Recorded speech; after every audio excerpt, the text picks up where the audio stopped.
di mana yang pemateri pertama akan kami serahkan kepada Saudari Hasri, pemateri kedua kepada Saudari Mas Nur Indah, dan yang ketiga yaitu Saadat. Kepada pemateri pertama saya persilakan.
Selanjutnya, teori perkembangan konsep diri.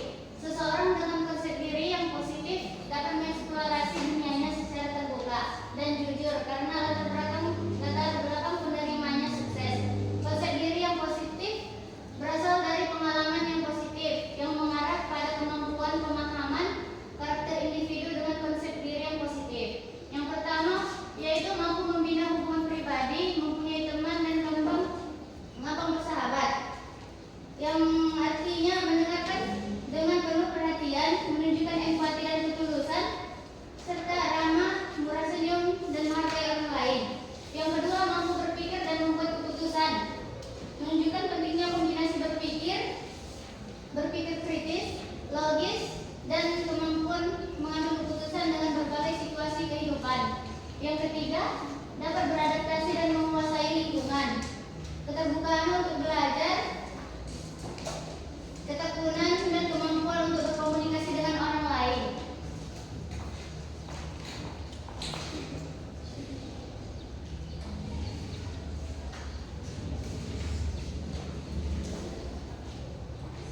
Selanjutnya, komponen konsep diri. Yang pertama, citra tubuh. Yang dimana citra tubuh ini terbagi menjadi dua, yaitu yang pertama citra tubuh positif dan citra tubuh negatif.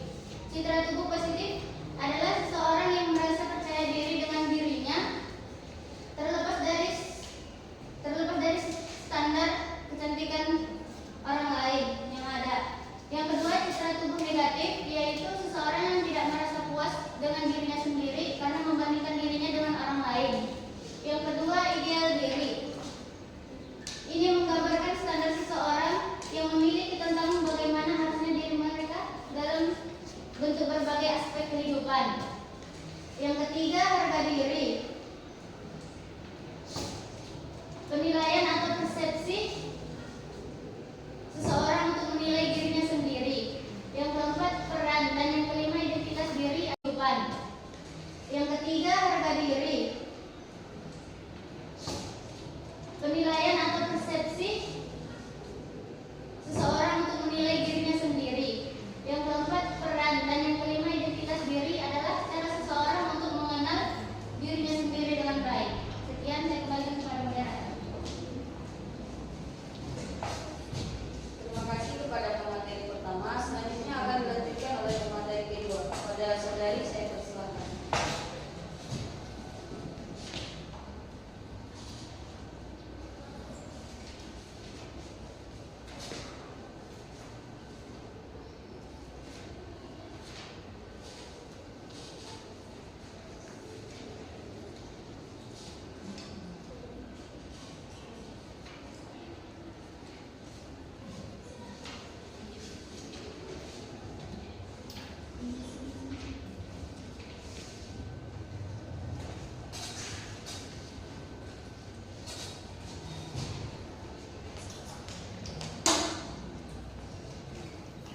Selanjutnya yaitu faktor-faktor yang mempengaruhi konsep diri.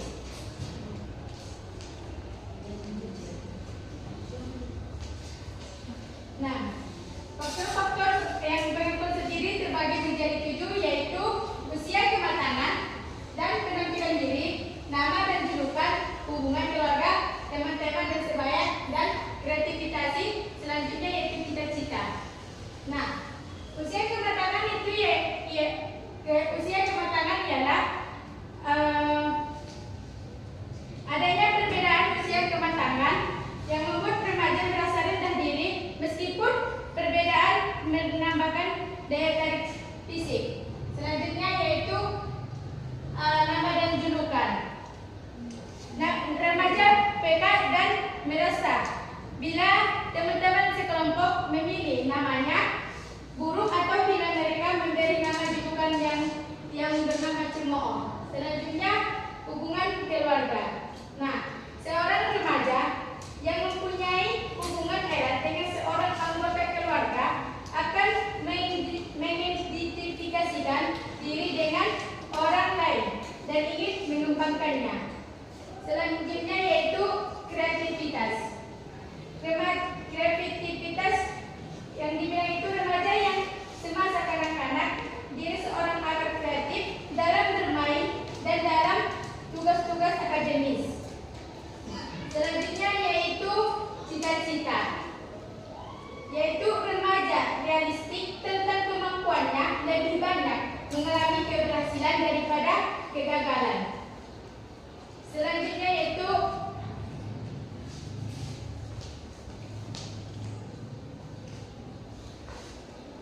perkembangan konsep remaja. Nah, perkembangan konsep remaja yaitu menurut Ross dalam Sarwo 2011, perkembangan pada hakikatnya adalah usaha penyelesaian diri, yaitu untuk secara aktif mengatasi stres dan mencari jalan keluar baru dari berbagai masalah yang dihadapi. Sehingga dalam tataran perkembangan remaja, penyelesaian diri menjadi sangat penting. Nah, konsep diri adalah gagasan atau keseluruhan gambaran tentang diri sendiri yang mencakup keyakinan,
diri yang tidak kestabilan pada masa remaja untuk menentukan teori diri sendiri yang lebih utuh.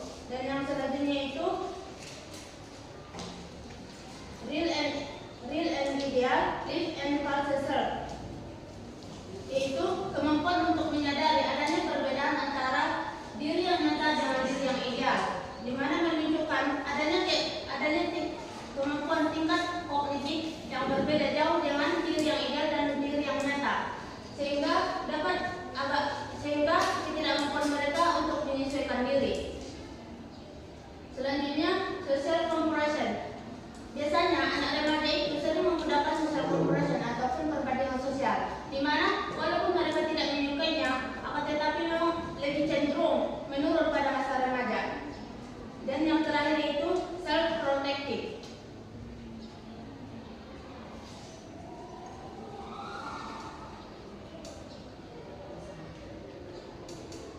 Remaja juga memiliki mekanisme melindungi ataupun mengembangkan diri. Dalam upaya mengembangkan diri ini, biasanya anak remaja akan menolak karakteristik yang buruk terhadap dirinya. Yang selanjutnya itu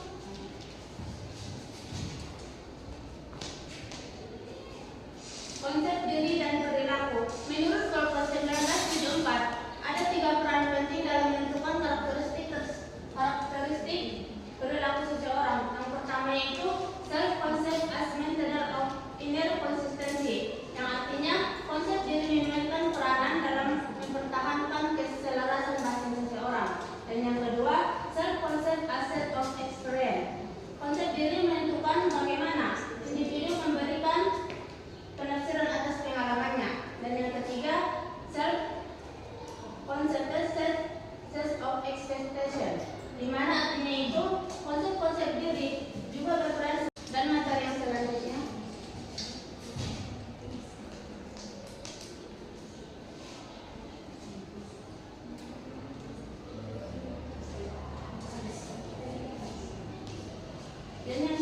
itu konsep diri dan prestasi belajar. Penelitian luar dalam Bur 1982 juga menunjukkan bahwa siswa yang tergolong underachievers ataupun seseorang yang tidak berprestasi sesuai dengan potensi ataupun kemampuan yang dimilikinya mempunyai konsep-konsep diri yang negatif serta memberikan beberapa karakteristik kepribadian. Ada 3 macam